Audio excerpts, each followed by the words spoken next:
Halo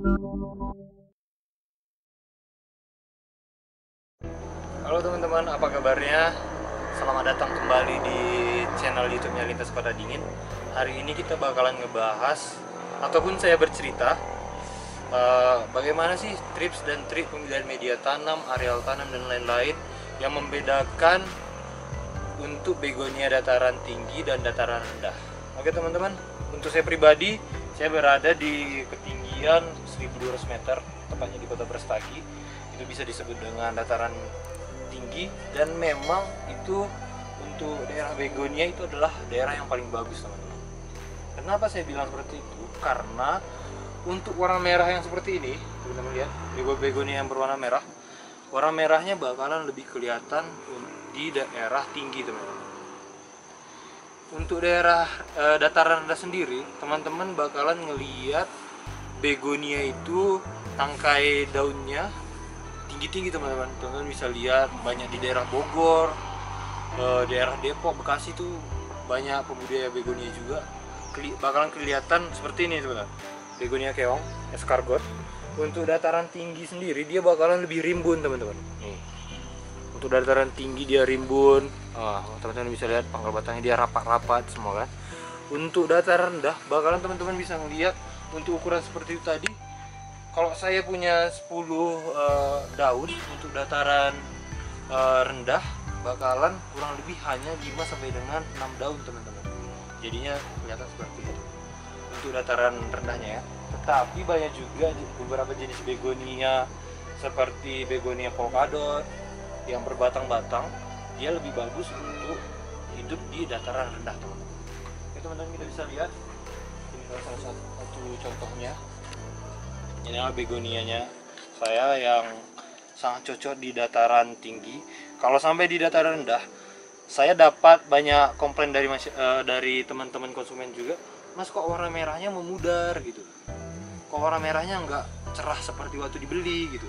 Jadi mungkin itu adalah salah satu faktor kenapa begonia tidak bisa berwarna merah, karena perbedaan lingkungan satu dataran tinggi dan satu dataran rendah. Oke teman-teman, yang lain juga nggak kalah penting adalah tentang media tanamnya.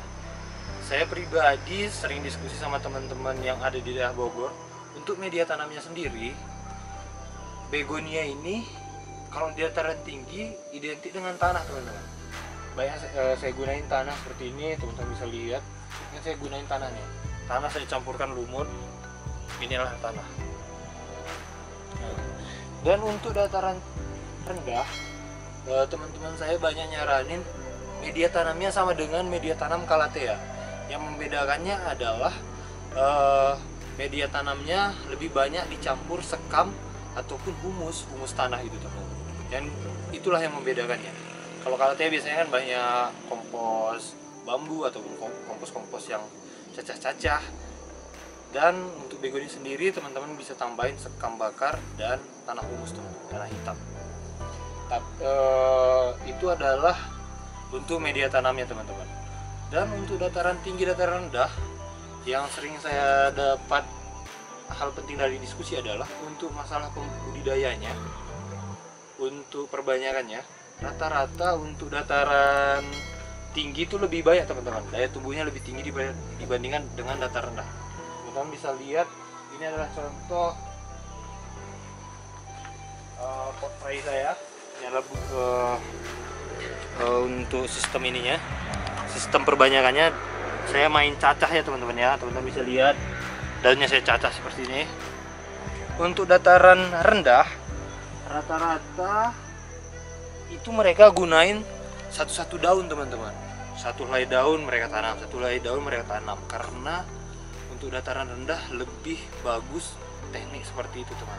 Jadinya untuk masalah produksi pasti lebih banyak produksi di dataran tinggi daripada di dataran rendah. Dan untuk selanjutnya adalah untuk pupuknya.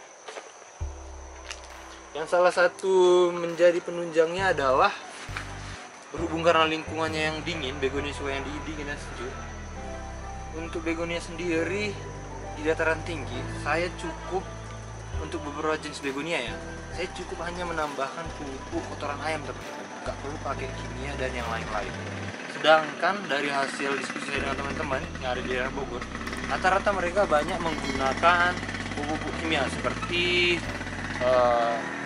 Growmore, NPK juga, kadang-kadang disemprotkan dengan Ganasil D, yaitu bubuk daun teman-teman. Jadinya saya hanya merasa bahwa untuk budidayanya bakalan lebih simpel di dataran tinggi dan di dataran rendah.